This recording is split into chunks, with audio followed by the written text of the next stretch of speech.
All right, so I wanted to welcome everyone to this afternoon's event on climate smart zoning presented by Livable Cville and the Community Climate Collaborative. This is the third of Livable Cville's talks in our Zoning in Charlottesville series. We have a YouTube channel where the prior two talks are available.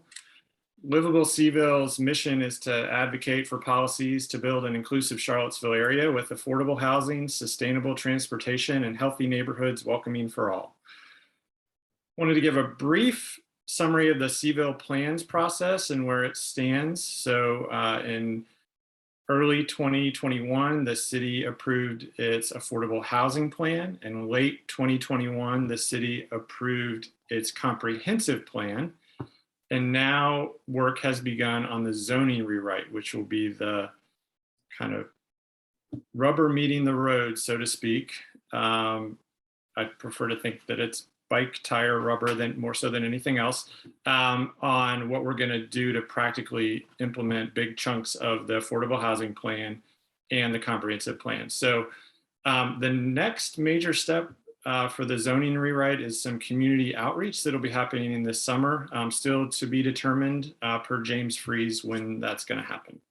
So we will keep you posted about that, and I'm sure the city will be talking about it as well. So might be wondering, why are we having this talk? As I think many would agree, though not everyone, Charlottesville is in an affordable housing crisis, which is what is prompting a lot of these changes the city's looking into. And the city, state, the world is also going through a climate crisis. And one of our values at Livable Cville, though, is that climate change and environmental justice must urgently be addressed at the local level. And as this process has moved along with the affordable housing plan, comprehensive plan, and zoning rewrite, with all of which seem to, among other things, envision making it easier for more people to live and stay in Charlottesville, a lot of questions have come up about how maybe building more or building different ways than the city has typically done could impact the environment and intersect with the city's climate goals. So we reached out to our friends at the Community Climate Collaborative, Susan and Caetano, and said, hey, you all know a lot about this. We'd love to hear your thoughts. And so they're going to be sharing with us tonight. Real quick, Susan Kruse is the executive director of 3C, and she's been advocating for environmental protection and justice for 25 years. After launching the Allegheny Defense Project in her native Pennsylvania in 1994, Susan helped to found the National Forest Protection Alliance and joined the staff as the Eastern Field Coordinator. She led their federal legislative efforts to protect national forests before ultimately serving as the organization's executive director. In 2006, Susan pursued her passion for philanthropic work and became the Director of Development for Legal Aid Justice Center in Charlottesville. After 10 years of growing legal aid's development program and becoming a major gift specialist, Susan returned to environmental work in 2016 to join Appalachian Voices as their Director of Philanthropy. Excited to merge her passion for the planet and the community she loves, Susan became C3's Executive Director in 2019. She was appointed to Virginia's Clean Energy Advisory Board for a 3-year term by Governor Ralph Northam in 2019. And she was named in Virginia Business Magazine's list of 100 people to meet in 2022. So you all are getting to meet her, top 100. I'd even put her in the top 50. She's an impact maker in Virginia. And then Caetano de Campos Lopes is the Director of Climate Policy at 3C. He works collaboratively with local and regional decision makers in Virginia to design customized climate policies that are based on a combination of best practices, community input, and region-specific information. In Argentina, he worked in investment banking, market studies, antitrust advocacy, and sustainable energy management. His work included championing a municipal project that significantly improved energy efficiency for 40,000 plus high poverty households. In the US, Caetano has worked for the Citizens Climate Lobby, the American Council for Energy Efficient Economy, and the Economist Group. He has presented policy proposals to US Congress representatives and foreign embassies, led college workshops, and wrote reports on local, national, and international climate policies. He holds a master's and bachelor's degree in economics and has a master's degree in environmental management. C3 is a nonprofit, and I'm gonna drop a little kind of passing the hat Zoom version in a minute. If you're interested in making a small donation in appreciation for their efforts with this talk, that would be appreciated. And I'll also mention, so Susan's gonna be talking, and then Caetano's gonna talk, and then we're gonna have Q&A at the end. And in our prior two talks, the Q&A has been really informative and productive, and we're hoping for something similar tonight. You'll be able to ask questions through the chat. The chat is set up in a way that the questions will just come to those of us who are hosting. It's not a group chat. So just be forewarned about that, but you can start sending your questions as soon as you start having them, and we'll kind of sort through those, and we're going to have plenty of time for Q&A. So without further ado, I will hand this over to Susan. Thank you, Matthew. I'm just going to share my screen here. Give me a moment.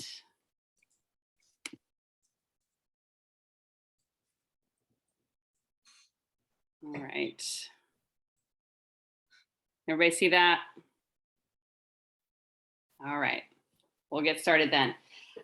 Thanks again, Matthew, for the introduction, and to the entire Livable Cville team, especially Matthew, Stephen, and Josh, for reaching out to C3 to put this event together. I am grateful for all that Livable Cville is doing in our community.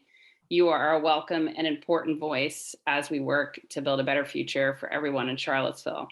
My name is Susan Kruse, and I am the Executive Director of the Community Climate Collaborative, also known as C3.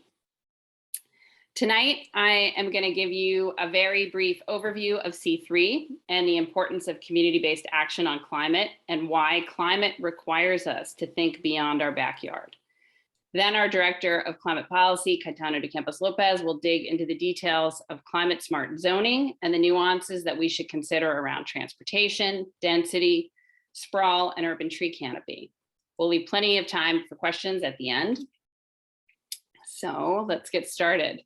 C3, the Community Climate Collaborative, was founded to address a gap in the climate movement, local climate action.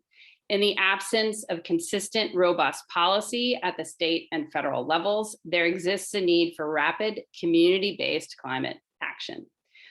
The vast majority of our emissions coming from our homes, our cars, and our businesses, and the vast majority of Americans live in urban and suburban areas. Communities of all sizes have the greatest and most immediate opportunity for impact. And community issues are climate issues, whether we're talking about affordable housing, transit expansion, land use, and zoning. Communities make decisions every day that will determine our ability to reach carbon neutrality. We believe the power to fight climate change resides in our communities. In order to do that effectively, our conservation mindset is going to need an overhaul. Conservation of nature is typically defined with words like protection and safeguarding. Many conservationists have watched the places they love get smaller and smaller over time, leading to the instinct to protect the places that remain, wherever they may be. Climate requires us to broaden our view and think more regionally, nationally, even globally.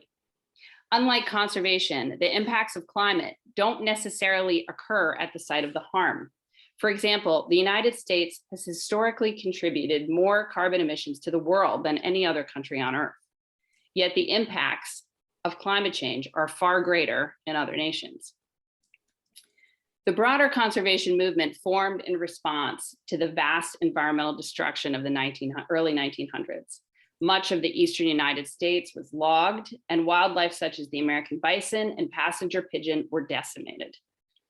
With so much destruction of the natural world, it is easy to understand why early conservationists felt the call to protect what was left. However, our success in addressing climate change requires that we consider not just protecting wild places, but also where we house people to create a more equitable and sustainable future. To do that, I want to take a moment to give you a bit of the complicated history of the conservation movement and how it is currently impacting our ability to build a successful movement to address climate change. Let's start with these guys at the top, as they are often credited with the founding of the conservation movement, John Muir and Teddy Roosevelt. Their friendship led to the founding of several national parks. Theirs was very much a save nature from people perspective. The creation of national parks led to the forcible removal of Native Americans from proposed parklands and onto reservations. As Lakota spiritual leader Black Elk noted, the United States made little islands for us and other little islands for the four-leggeds, and always these islands are becoming smaller. Rural Black and white populations were also impacted and removed from potential parkland, including Shenandoah National Park. The man in the middle is Gifford Pinchot. He was the very first head of the US Forest Service, which is responsible for managing all national forests. He was also a staunch advocate for eugenics. As New Yorker writer Jebediah Purdy put it, it was an unsettlingly short step from managing forests to managing the human gene pool. More recently, we have John Tanton, who was the founder of the anti-immigration hate group Federation for American Immigration Reform, or FAIR, who also once chaired the Sierra Club's Population Committee. Tanton wrote erroneously about the lack of environmental values in the environmental community and nearly succeeded in electing other hate group leaders as the majority on the Sierra Club's board of directors as recently as 2004. So let's bring things back to the local level. Since the last time Charlottesville updated its zoning, Charlottesville population has grown by 8%, and Albemarle County's population has grown by around 11%. This graph shows signs already of urban sprawl in our region as a symptom of displacement and lack of housing affordability, as you can see, and how much more quickly Albemarle population is growing as compared to Charlottesville. As we approach 2050 and the city of Charlottesville and Albemarle County's goals to reach carbon neutrality, those numbers will continue to rise. Where will those people live? And how will we make sure that we are building a sustainable and just community for everyone?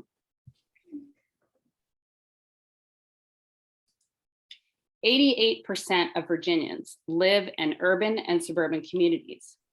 This is good news for climate. It means that communities have more power to enact rapid and ambitious climate solutions. And you can see that in the concentrations of where you see the electricity at night in the Commonwealth of Virginia. If people in our growing population cannot afford to live in our cities, they will live further from services, jobs, and schools. As we think about how best to manage our increasing populations and increasing housing unaffordability, we must think beyond our backyards to look at the impacts of the alternative.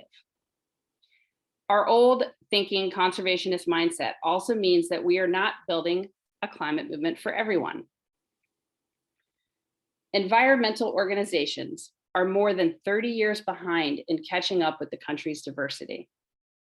And that's even worse if you consider equitable environmental justice representation, as communities of color are more likely to be impacted by climate change. We have a lot of work to do. While the conservation instinct is not always wrong, it is important that we understand the impact that it has had on Native Americans, immigrants, and rural Black and white communities. We sometimes hear echoes of the racist history of conservation in zoning conversations. It might be expressed as preserving neighborhood character or ensuring sustainable populations. This thinking damages the climate movement and can lead to sprawl, which does more damage to wild places and leads to more greenhouse gas emission. This quote stands out to me. To change everything, we will need everyone. In order to successfully lead on climate here in Charlottesville and Albemarle County, we need to build a movement that is welcoming to everyone. In doing so, we can help lead the Commonwealth as a whole to a more sustainable future. Now I'd like to turn it over to my colleague and C3's Director of Climate Policy, Caetano de Campos Lopes. He will further discuss the nuances of climate that we must consider when thinking of zoning, density, transportation, sprawl, and urban tree canopy. Kai? Hi, thank you, Susan. Thanks again to everyone that's joining us this evening. I would like to start by acknowledging that, so next slide, by acknowledging that many of our community goals and challenges can be either addressed or intensified by our zoning decisions. Among them, I highlight here our goals for preserving urban tree canopy, reducing climate pollution, decreasing energy and transit equity, and increasing housing affordability. The tricky thing, however, is that even though a number of zoning decisions can benefit multiple of these goals simultaneously, some decisions might benefit a goal while adversely impacting others. For that reason, it's very important that we explore the nuances of zoning decisions, avoid siloed solutions, and assess zoning decisions in an intersectional way. Let's start by exploring our local climate pollution. For Charlottesville and Albemarle, the first thing that comes to mind is a big share that transportation, residential, and commercial sectors are responsible for. In the city, residential and commercial building energy emissions account for nearly 2/3 of total emissions, while transportation accounts for almost 30%. However, for Albemarle, building energy emissions represent only 1/3. Building energy emissions, meaning residential plus commercial, represent only 1/3 of total emissions, while transportation accounts for more than half of the county's emissions. Possible causes of that difference are rooted in zoning features of both communities that we will explore later on today. When talking about climate pollution, the transportation sector is not only important because it's a relevant share of emissions, very big share of emissions, but the transportation sector is also important because it will likely be one of the most difficult sectors to reduce climate pollution. As we can see in this chart, in recent years, while the city's building energy emissions decreased between 11 and 18%, transportation climate pollution remained virtually unchanged. Effective solutions for the transportation sector will require long-term planning, and smart zoning will play a decisive role in their success.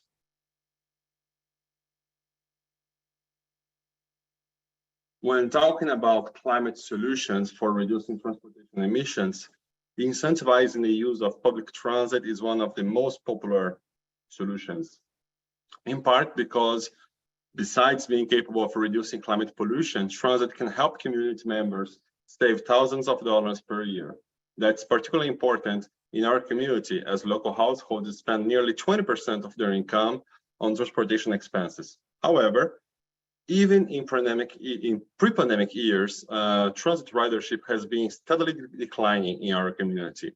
In the 5 years between 2015 and 2019, the city lost nearly 2,000 rides per day.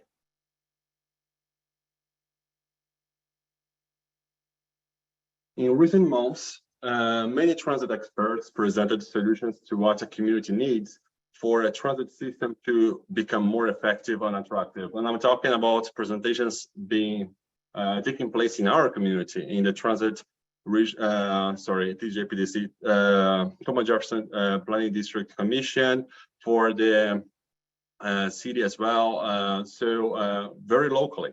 Among the key aspects, as shown in these three images, that these transit experts observed as important elements that a transit system would require in order to be effective, we can see that they're looking at walkable areas, dense areas, and areas with linear streets. These are three elements that make transit systems more effective.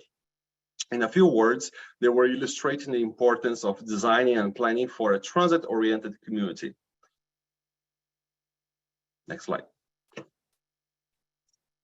And what does a community require to be transit-oriented? In summary, there are 8 principles of a transit-oriented development that should be carefully considered in our planning and zoning decisions. Communities should prioritize active mobility, such as walking and cycling. Zoning should allow for higher residential density in combination with mixed-use areas, allowing for smaller commerces to be closer to households' homes, and always favoring areas well connected with public transit. And the streets and neighborhoods should be well connected. So, for example, avoiding cul-de-sacs. And regulation of structures such as parking areas should be revised.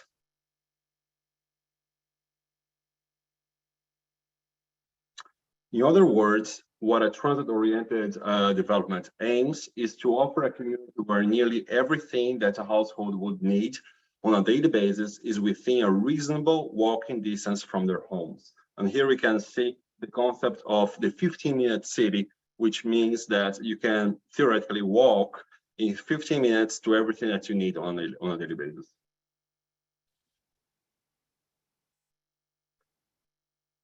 As we were talking about increasing density just now, we should also discuss what's our baseline.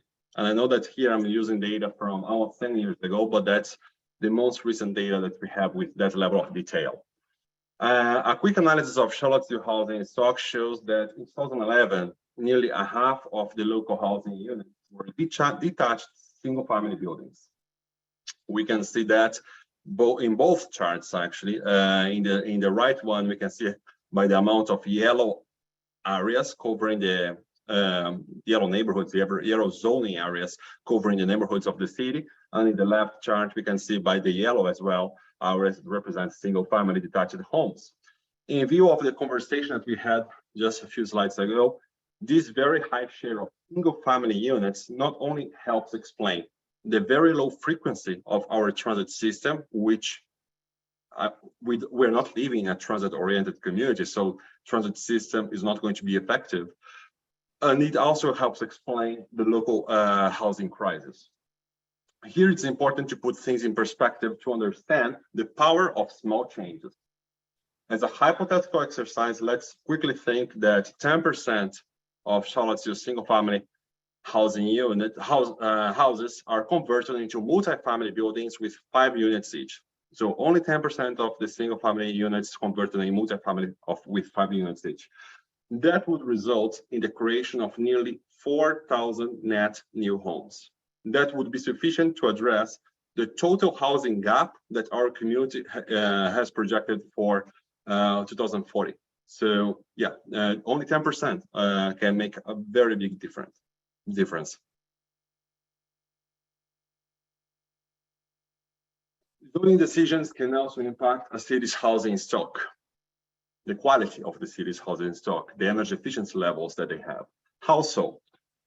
Well, about 35% of temperature leaks in a home happen as a consequence of losses through outside walls. I don't think you're going to be able to read it, but that's what the image in the middle shows.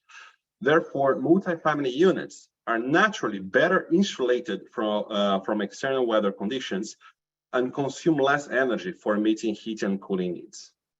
In addition, multifamily units tend to be smaller, which further reduce their carbon footprint and increases their efficiency. To illustrate these energy savings, the rightmost chart shows the information from the EPA on how multifamily units consume on average 50% less energy than single-family detached homes.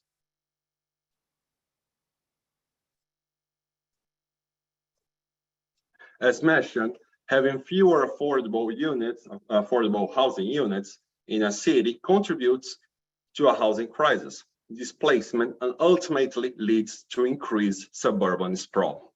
That in turn leads to longer commuting times, up to more than 2 times longer in some cases. When comparing Albemarle County and with Charlottesville, county residents are 5 times less likely to walk to work and 30% more likely to drive alone. That, it's a guess that I have, it's likely because when you're coming from very different areas, it's harder for you to find people that are going to this precise same place as you are and coming from the precise same place. So carpooling becomes more difficult. Again, using EPA data, the right chart illustrates how transit-oriented development helps communities reduce their average transportation energy consumption and emissions by 69% on average. We have strong reasons to believe this helps explain why transportation accounts for more than half of Albemarle County climate pollution and less than 30% in Charlottesville.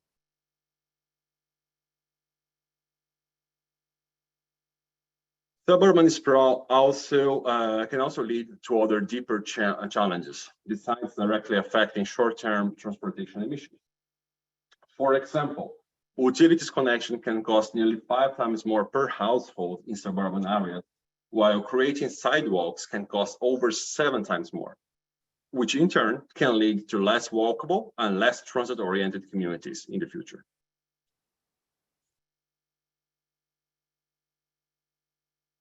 Other impacts of suburban sprawl include the unavoidable logging of woods for developing new neighborhoods in areas that were potentially much greener and wild than the greenest neighborhoods within the city boundaries.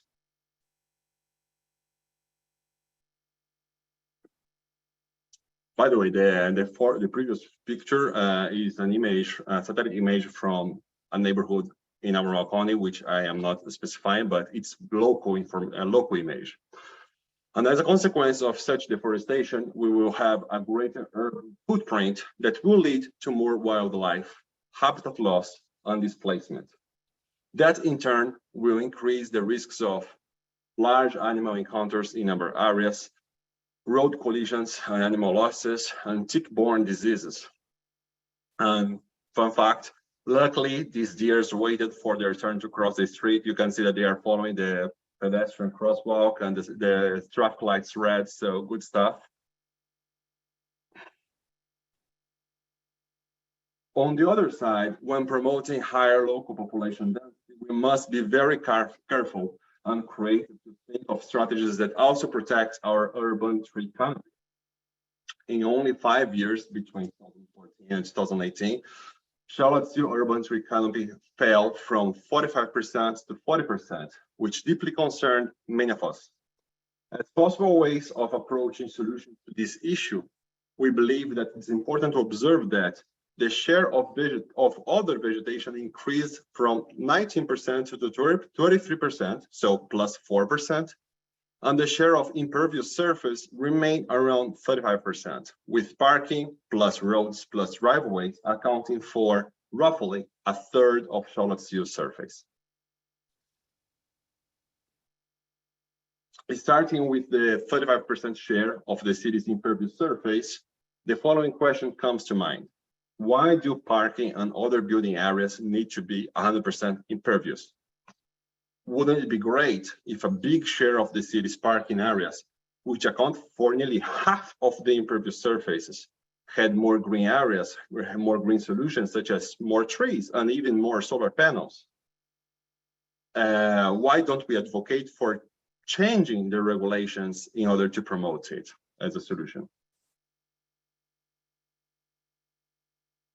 In addition, we cannot forget to talk about the 4% increase in non-canopy vegetation in Charlottesville during that period of 2014 and 2018, and question ourselves why is nearly 1/4 of the city's surface dedicated to green areas that do not have trees? How can we improve that? A possible solution would be stronger policies to incentivize fewer lawn areas and more trees where it makes sense.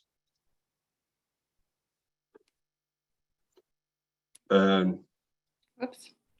Sorry. Yes, just to conclude my share here, that's just a perspective, different perspectives of how these zoning solutions for the different topics, the different goals that we're trying to achieve in our community must be approached with very careful analysis of the pros and cons of each solution, how they affect different of such goals and the nuances of these solutions. It's very hard to find a silver bullet here, recipe, but it's very important for us to always remember all the cross relationships that solutions might have. Now I'm turning back to Susan. Thank you. Oh, went the wrong way again. Happens to me every now and again. Thanks, Kai. In summary, before we open it up for questions, I just want to note that if we do our jobs well and create climate, housing, and transportation policies which promote affordability and climate leadership, we should want more people to live in our community, because in doing so, they will live with a lighter impact on our planet. so I hope you will join C3 and Livable Cville as we work to build a movement for a more livable and sustainable future in Charlottesville and Albemarle County. And with that, I'll turn it back over to Matthew and we can open it up for questions. Thank you so much, Susan and Caetano. That was very helpful. I learned a number of things. And folks, if you want to feel free to ask questions in the chat. We've got a good amount of time here to discuss these things. And we're fortunate to have some folks who have been thinking really deeply about this here to answer some of your questions. So this is a question that came in. How do you respond to people whose main concern with higher density is losing the character of the city? What about losing value to their houses? These arguments seem to come up often in Charlottesville. Kai, I don't know, you want to take this one or you want me to address it? I think that there is no objective answer to these questions in terms of the, sorry, I'll take a shot. The first question is about the values of the community. I think that that's very subjective, and I think that it's very important to ask everybody in the community what they think the values are, and let's just be sure that we are in agreement with that understanding. I do believe that our community is marked as a region of forward-thinking, how can I say, historic celebrities, Thomas Jefferson, and I think that they were famous, they're recognized and admired until today. Not because they were preserving systems as they were, but because they were trying to think of solutions to challenge and change in the communities they were living at. And I think that that's the value that I would like this community to preserve, instead of being attached to perhaps other forms of styles of living that are not in line with the needs of the 21st century challenges that we're facing. Yeah, and I would just add that, I mean, I think whether, even if we do nothing, we're losing the sort of the values that we espouse in our community, and we're losing the character of our community because we're losing populations who can no longer afford to live here. So I think in not acting and not changing our policy, we stand to lose a lot more, not to mention the fact that we have a climate crisis, which requires urgent action. The only sustainable way forward is to make sure we've got communities where people can live in a more sustainable way and not required to use cars to get everywhere we need to go. Not only are transportation emissions highest in Albemarle County, they are also our highest source of emissions in the Commonwealth of Virginia.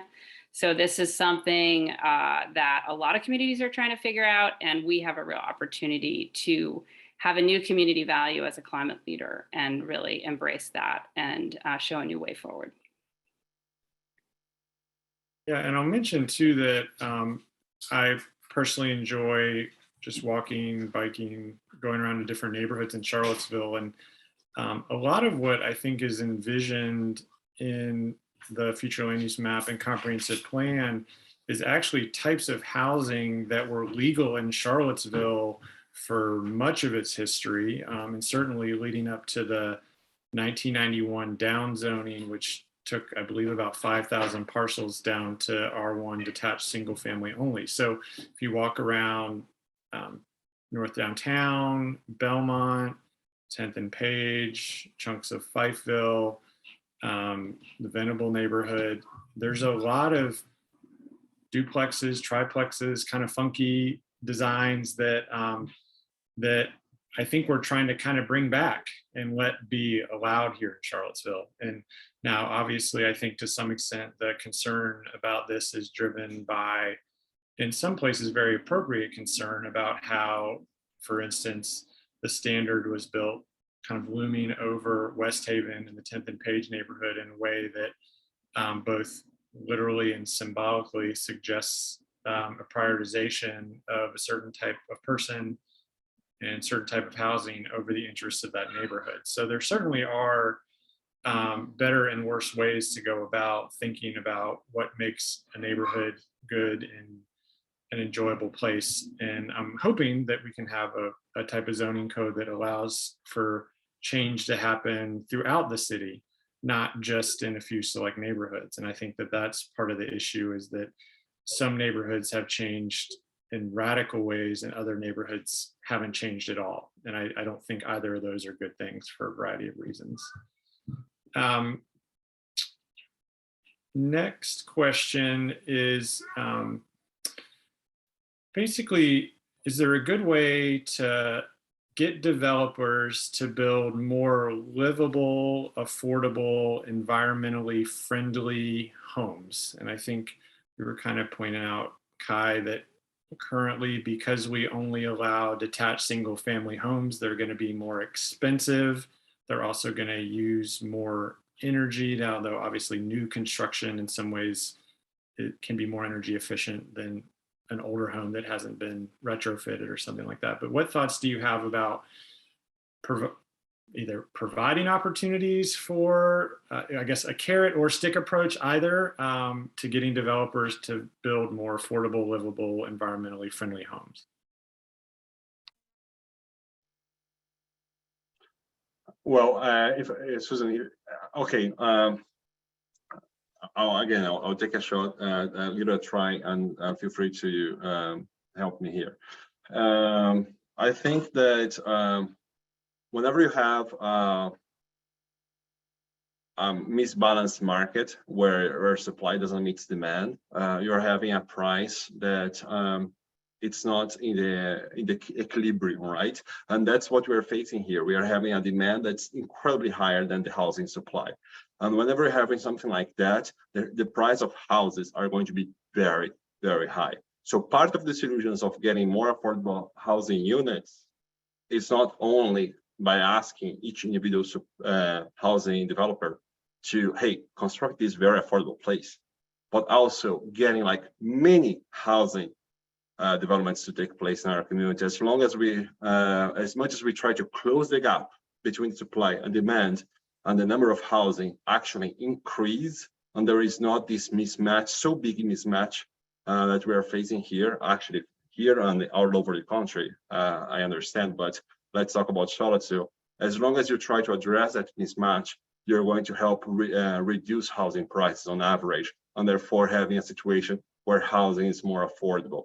So yes, there is opportunity for us to talk with each individual developer, but I'm more of a believer in the overall impact of having much more housing supply in general, and therefore letting the market decrease the price of homes on average, versus the approach of asking every individual housing developer to meet a certain ideal number of housing affordability units, affordable housing units, sorry.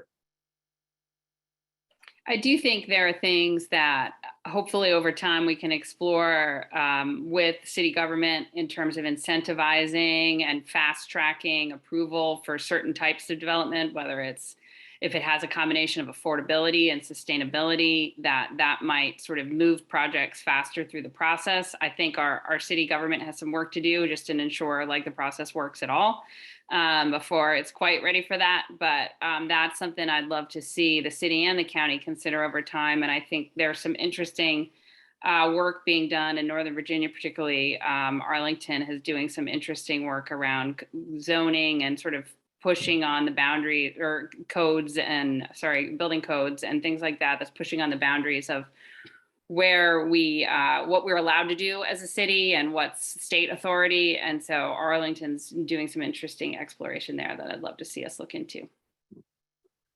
Matthew, if you just, sorry, allow me to complement something. I just want to say that two questions that you already asked today, they kind of counterbalance each other.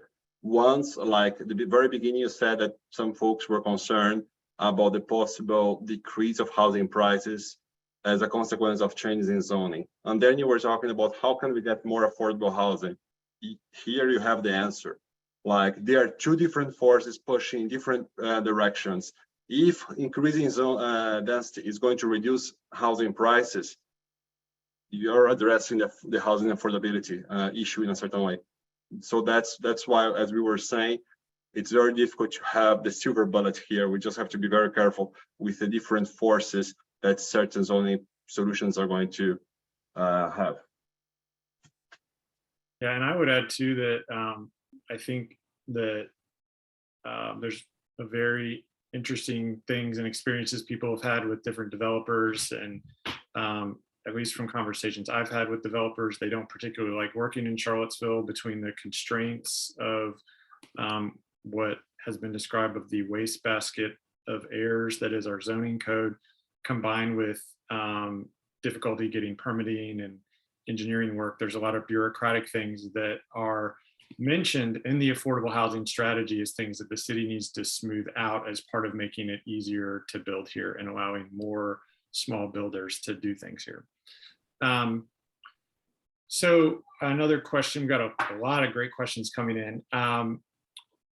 This is kind of two parts. What are, you just mentioned Arlington, but what are some other cities that are doing good work, sort of like we're describing in terms of transit, affordability, reducing climate impacts, and maybe some specific things they're doing that we could be organizing around to get done in Charlottesville? I know there's a lot there, but maybe if you all could pick a couple things you just think, oh, this is working well here and could fairly easily be imported to Charlottesville.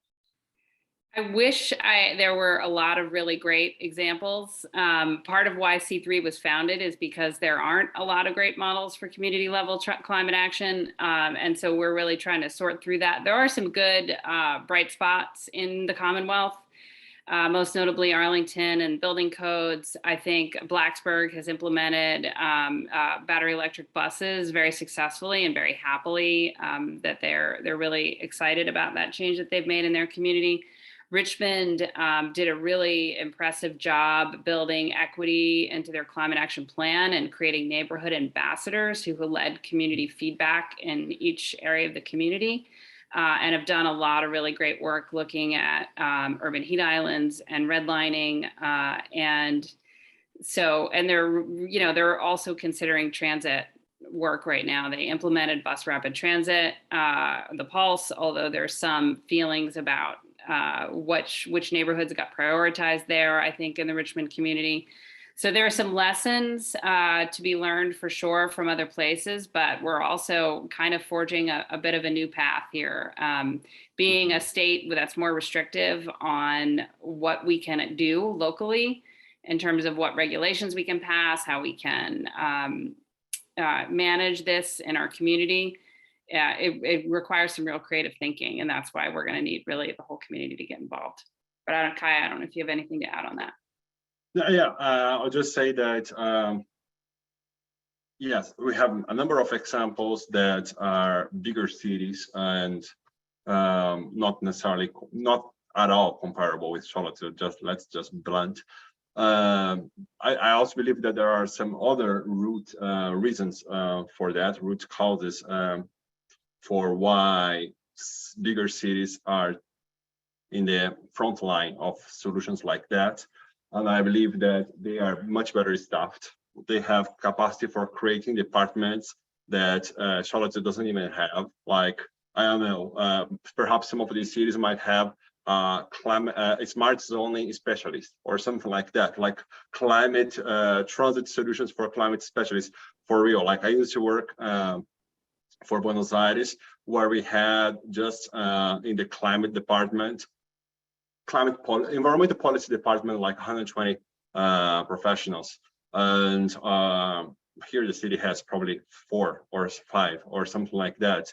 So with this, the capacity for you to be looking at newer solutions, going a little bit beyond what's kind of the minimum necessary for keeping the city alive, it's much lower. So, but as Susan mentioned, I think that what we have here, it's an opportunity. Charlottesville was the first city of its size in the entire world to announce a carbon neutrality goal. It was the 10th city in the United States, and really, there is no other city with less than 50,000 residents that I'm aware of that has such a similar carbon neutrality goal. And well, at least the last time that I checked, which was 2 years ago, so perhaps I'm out of date. But the point being, there is not many examples for us to follow. What we are trying to achieve here is a very vanguard, very frontline, progressive goals, achievements, and what it requires for you to be in the front line is to be innovative and willing to not willing to lead and not seeking examples that are going to lead you. Yes, we can mirror ourselves in bigger cities, but there is no easy example of small cities for us to just quickly follow. Great. Okay, this was a question from someone who's a resident of Albemarle County who has no public transit near their home. And they ask, what is the best way to convince the county to increase public transportation to areas outside the city? This is a Kai question, I think. Okay. Just so everyone knows, Kai leads our Accessible Clean Transit campaign, which is why I'm throwing it to him. He's the leader of that effort. Yeah, thank you. Yeah, this is a tough question. What I would say, the Albemarle County right now is running a pilot. I don't know if no, it's not running. It has finalized the preliminary study steps of a pilot that will start hopefully by the end of this year or early next year. And it's going to be a microtransit pilot. And that's going to be a pilot that's going to connect different neighborhoods of the county with CAT's transit system. And it's going to connect them via on-demand solutions, which is going to allow residents to use their cell phones to request some sort of Uber, some sort of Lyft, but it's a shared one that's going to pick you up in front of your home and bring you to certain, how can I say, pre-established destinations within CAT system. So it's not going to connect you with your final destination. It's going to connect you with CAT routes. Unfortunately, when you have these disconnected neighborhoods, it's not so easy for you to be thinking about solutions other than on-demand mobility, or such as the ones that I mentioned. Fixed routes in general require demand all over between different neighborhoods, so that you can have several stops. Or what you can have is solutions like the Kruse Connect, which is kind of a fixed route, but it's serving just for a few services during the day, so that it's pre-established connecting a certain neighborhood with certain other. It's much more difficult to plan effective transit solutions if you do not have that density component. Even if you're connecting two islands, it can work well as long as the two islands, quote unquote, are dense and you have some interesting demand going on from these both places. The less dense these two areas are going to be, and the more disconnected they are, more challenging it's going to be to create functional and effective transit systems. Kind of along these lines, someone said, I frequently have chicken and egg conversations with friends when we talk about improving transportation. How do we convince people that we have to make changes that may be disruptive in the short term? I would say, like a lot of what we do on climate, it's trying to bring people more into the conversation at the beginning, so that the changes that we're making that may be disruptive, at least people are aware they're going to happen, that they know the concerns have been evaluated and heard, and that there's been an attempt to minimize the impacts. I don't necessarily think our local government has been doing a great job in all cases at listening to residents and doing that sort of deep level stakeholder engagement. And I think that's what's going to be required. So it's going to mean having conversations where you're bringing the conversation to the community rather than expecting the community to come to you to be a part of those conversations. It's a lot of what we try to do in all our work at C3 to build broad community engagement and support around each of our campaigns. And hopefully we'll get better at it as a community in the city and the county over time as we learn how to do it better together. If I may add to that, I would say two things. I think that sometimes you have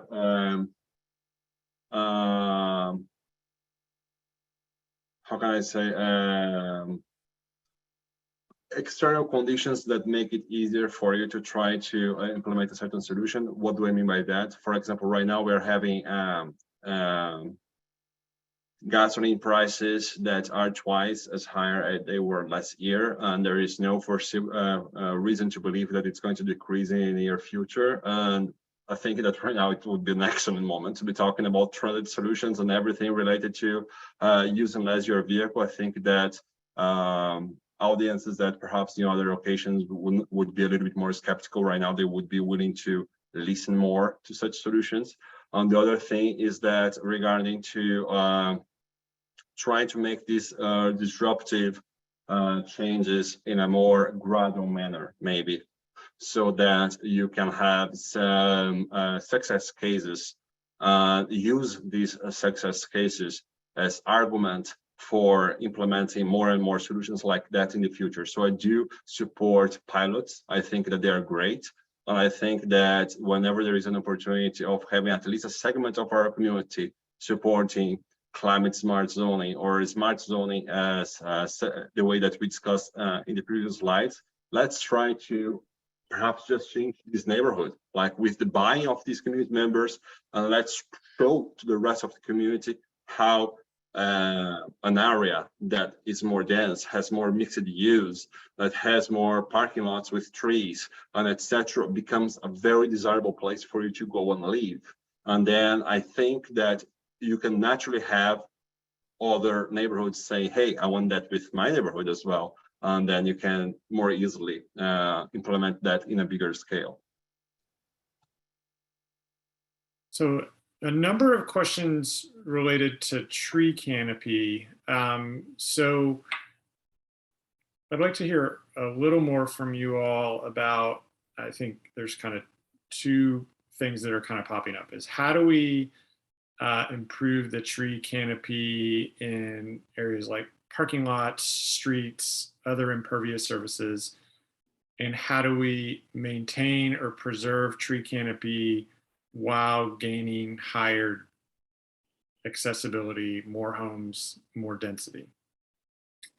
Yeah, I mean, this is a great question, which I think our community is really facing. And so what we need to have is kind of a more of a master plan for where we're going to encourage tree canopy and where we're going to encourage density. I don't think that broader conversation has happened, so that we end up project by project, there's this opposition between density and tree canopy. And so I think it's definitely time to take a step back and have those broader conversations. An example is, I live along Greenbrier Park, and I've watched several infestations of various insects that have destroyed like ash trees or kudzu take over. And so we're actively losing tree canopy in our parks due to not having the proper staff in our city who can help manage and control, invasive species and exotic species.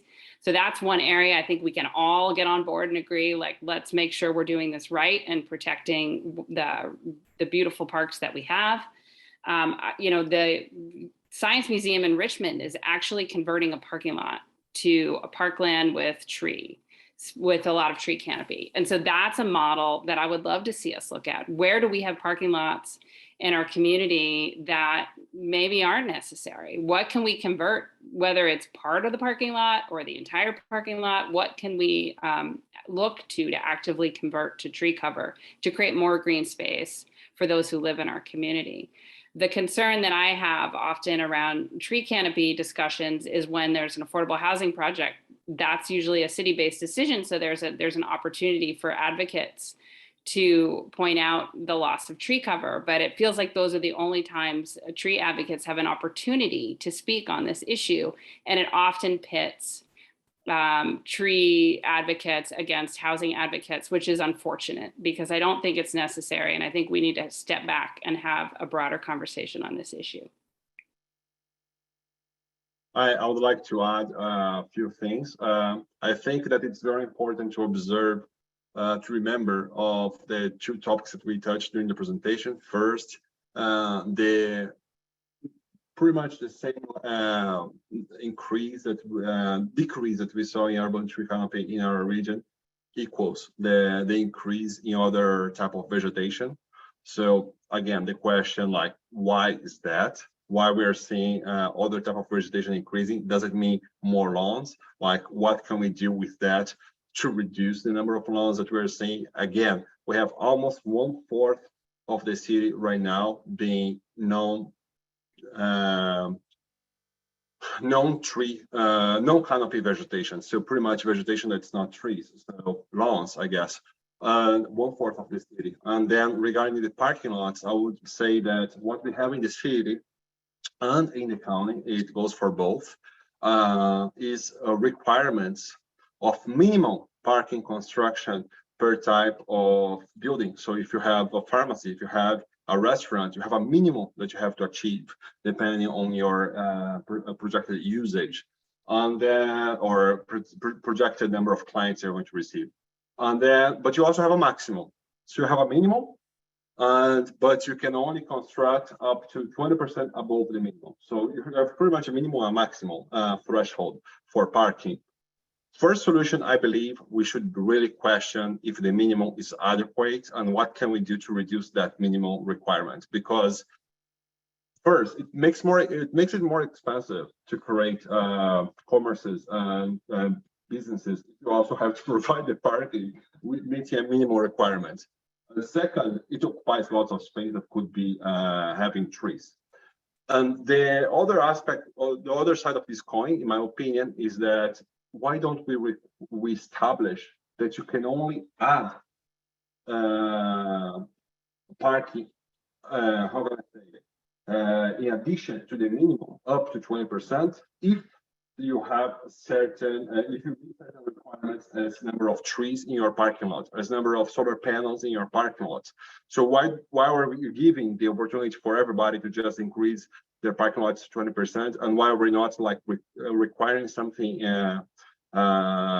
in exchange? So for example, I think that could be a policy to increase trees and solar panels in parking lots.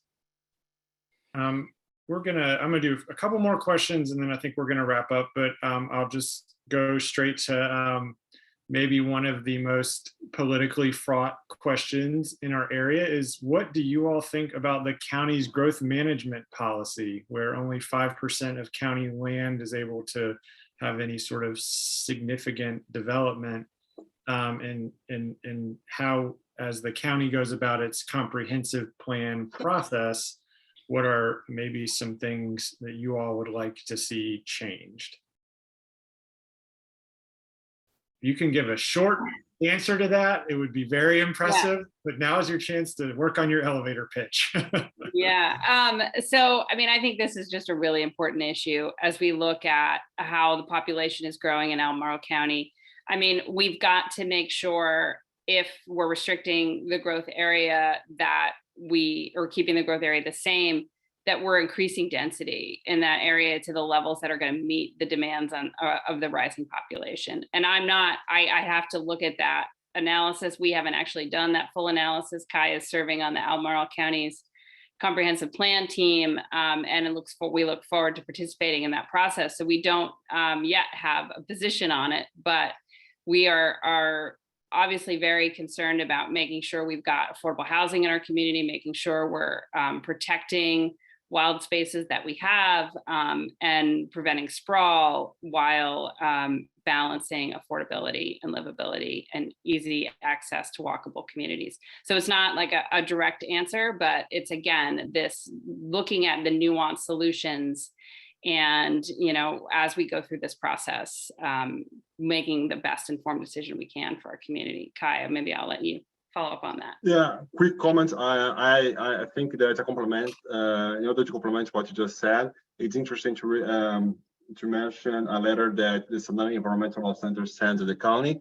And the letter mentions that from their perspective, there is no need to increase the growth areas of the county, because by increasing the areas, what you are virtually doing is just acknowledging that you do not want to increase density, because there is two forms of addressing the housing necessity that the county has: increase the density of the growth areas or increase the areas of the growth areas. If you're trying to increase density, you just go up, not horizontally. But at the same time, it's important to remember that it's much better to have county residents living closer to the city than farther away. So if that restricting growth areas means that they're going to be living 10 miles farther away, then that's not great. So it's definitely a sensitive topic, but I am in favor of increasing density first, only after that is exhausted, talking about increasing the areas per se. Great. All right. Last question, and then I'll have some kind of final things to say. Can you all talk about your vision for incentivizing people to use public transit instead of driving? Seems to me that a big issue for many people is how much longer it takes to use public transit instead of just driving. Yeah, I mean, I think the best incentive for people to use public transit is to make sure that that is not the case, that it works for folks, that it gets you where you want to go in a reasonable amount of time, and it comes frequently enough that you don't have to, you know, set your clock by when the bus comes, and if you miss it, you're late to work, or you know, even that if it doesn't serve you because your work is off hours from the transit system. So that's the best way to incentivize folks to use it, is to reduce parking so that it's less convenient to drive, but also you know, making sure transit is effective and frequent and usable, and serving community and not dangerous to get to. So there are families that participated with Kai and our transit equity focus group that talked about crossing 6 lanes of 29 to get to the bus stop. And that's not, it may be a close bus stop to their house, but that is not a bus stop that's accessible or safe. And so all of that needs to be looked at and examined. Bus stops that are, you know, on busy intersections with no benches and no crosswalks. These are problems that we have in our community that have got to be addressed in order to incentivize people to use it. So I think it's more on the system than it is on the individual. Well, thank you all very much. I really appreciate your wisdom and expertise. A couple things as we head out. Livable Cville tries to be a practical group to help make real change happen. So a few opportunities that are available in the upcoming future. I'm gonna drop this in the chat on Thursday at, let me make sure I get the time right. Is it at 5 o'clock? Yes. The city is having its virtual community workshop to discuss the city's climate vulnerability assessment. According to the city's website, we will review and build upon previous community input and begin to look ahead toward the climate adaptation planning process. We want to hear your questions, ideas, and thoughts regarding what needs protection and who can help in climate resilience. So this event was actually originally scheduled at the same time. Well, actually, we scheduled our event before they publicly announced that event, but we decided to move this one forward, both to not have a conflict, but also to help provide people with some more input they could provide to the city. So if you're able to make that, it is a Zoom event. I would highly encourage you to go and share some of what we've learned and talked about today. The second thing is that, as I mentioned earlier, there are going to be opportunities to provide input on the zoning rewrite, kind of the first round of community input. There's not any definite dates for that, but I anticipate it's going to be a little later in the summer. Livable Cville will be providing talking points and some ideas for people to share. So especially if you follow us on Facebook or Twitter, or we will also be sending out some emails about that. And then the final thing is Livable Cville, and this is not, C3 does not take positions on particular housing developments, but Livable Cville has taken a position in favor of the 2005 JPA special use permit that will be going to council for approval, hopefully, in the next month or so. This would add a 119 unit apartment building on JPA that would mainly serve students. And we believe that by providing additional housing for students along that corridor, in addition to being consistent with what students have said they want for themselves in terms of where they would like to live, it will also reduce displacement in areas such as Fifeville, 10th and Page, in the Fry Springs neighborhood. It's a somewhat controversial development, but we believe that while it may not be perfect, it will help address some of the poor access to rental housing that exists in Charlottesville and set the pace for further development along that corridor. So we will also be keeping you all up to date on that. So, oh, and last thing from Susan, if you want to engage with the county's comprehensive plan, if you're a county resident or someone who cares about the county, you can be doing that. I'll drop the link in the chat. And anyways, well, thank you all so much for joining us. This was great, and a recording will be available on YouTube within the next few days. Thank you all. Thank you so much.